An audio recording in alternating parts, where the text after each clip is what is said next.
Friends, I have another book today about a very important insect, and that is the bee.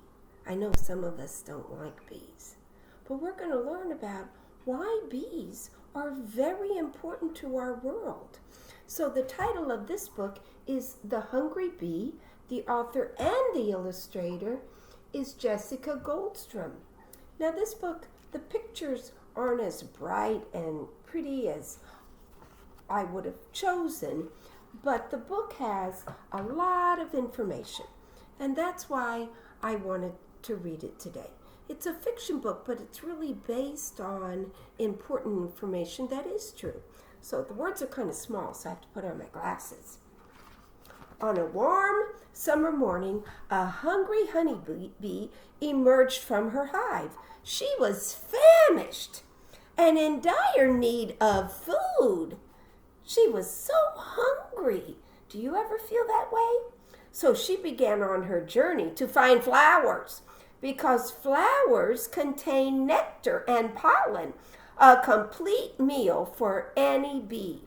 It was the duty of this little bee to bring nectar and pollen back to her hive. She would not return until she found what she was looking for. She flew over many lawns of green grass, but there were no flowers, not a single one. Why so much grass? There's no food for me in the grass, she mumbled to herself, and she flew forward on her mission. There's the hungry bee. She sees lots of grass, but no flowers. She flew along roads while cars sped past, spinning her upside down and around. There was still no sign of any flowers. She could only find medians filled with more grass and roads of pavement. Neither grass nor pavement could fill the tummy of a hungry honeybee. She was growing weary and nearly flew straight into a wasp. "Watch where you're going," shouted the wasp. They're usually kind of cranky. "Sorry, but I'm really hungry and I'm tired. Can you tell me where the nearest flower garden is?" the honeybee asked. The wasp was very busy and didn't even stop to answer. Disheartened but hopeful, the little honeybee flew forward. There she is. Oh, and there's that cranky wasp. But she's not giving up, trying to find a flower garden. She flew for quite some time and grew hungry. So hungry, in fact, she began seeing flowers where they were not. She was losing her mind. However, she did manage to find one little dandelion sitting in the middle of a perfectly green lawn, and that dandelion was screaming her name. Just as she was about to nestle down with that dandelion, a giant roaring beast started to chase her. She took flight as fast as she could and barely escaped the deadly jaws of the grumbling lawnmower. That escape made her little body quite hot. And what did the lawnmower do to the one lonely dandelion? Flying long distances in the heat of the day can make a bee thirsty, and the hungry honeybee's mouth was becoming dry like cotton. She spied a lovely collection of water on the sidewalk, so she dove down to get a drink. The water was so cool and refreshing. She didn't pay any attention to anything else, and she almost got smashed by a shoe. A large shadow crept over her and darted into the air just in the nick of time. She realized she better get to that flowerful fest soon, or this crazy world might feast on her. She took a deep breath and she flew on with more determination. See what almost happened to her? People just aren't careful enough around nature. As the hungry honeybee flew further, she tired and her tummy began to grumble.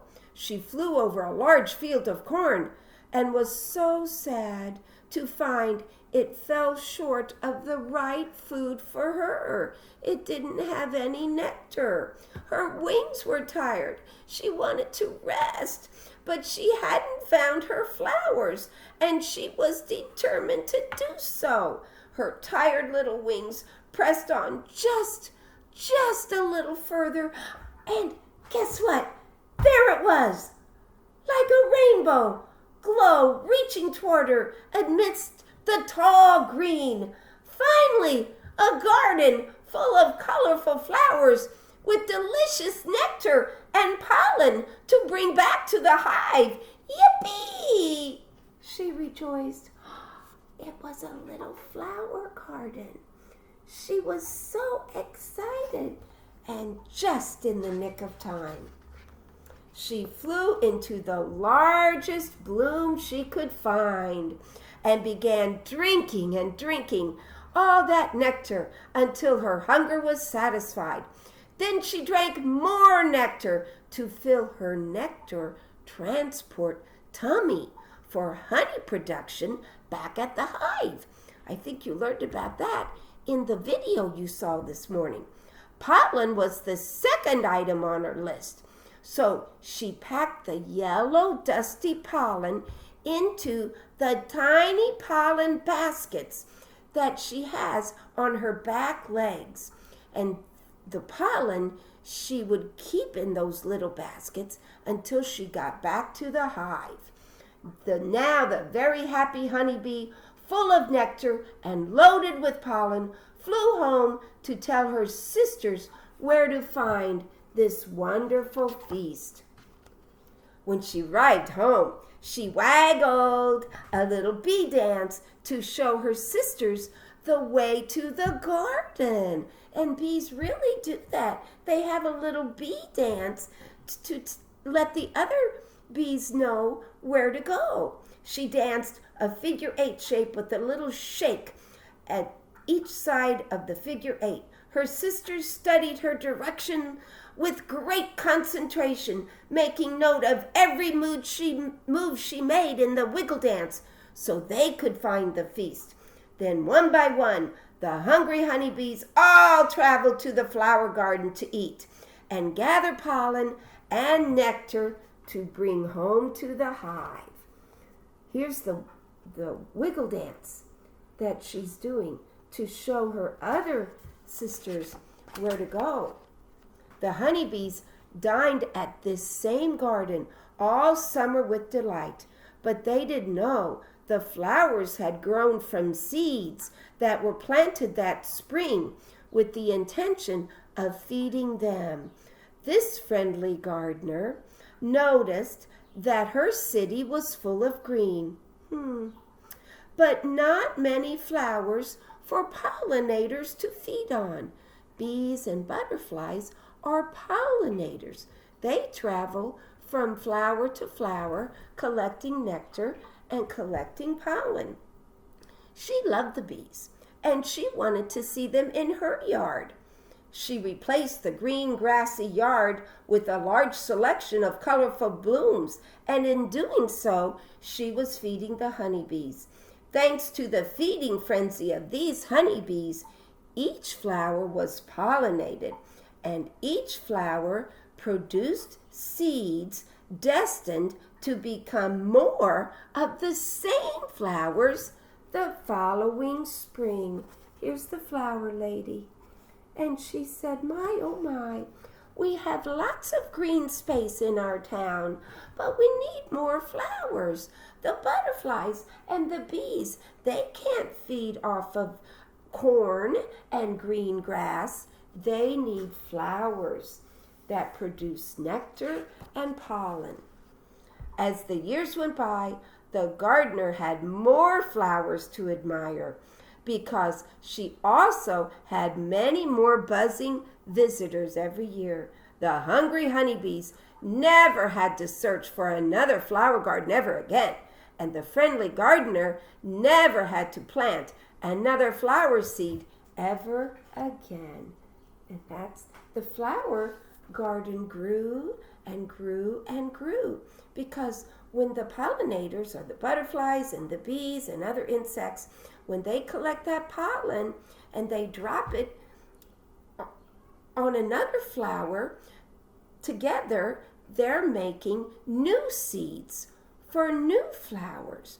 Remember when we talked about how a pumpkin grows? A pumpkin grows on the vine, and before you can get a pumpkin, you get a bright orange or yellow blossom. And I always said, never pick the blossom. If you pick the flower, you won't get the pumpkin, because the flower's job is to make the seeds. And the seed is inside the pumpkin. And that's how we get our food. If we didn't have the bees, especially the bees, you know what? We'd run out of food. Can you imagine? So lots of scientists are telling us, plant more flowers. We have to save the bees. So the next time you see a bee, you might say, you know, bee, I really don't like you very much, but I know we need you. So I'm going to plant flowers so you have more food. And that way you'll leave me alone. Okay? So take care of, be kind to the bees. Okay, I'll see you tomorrow. Bye, friends.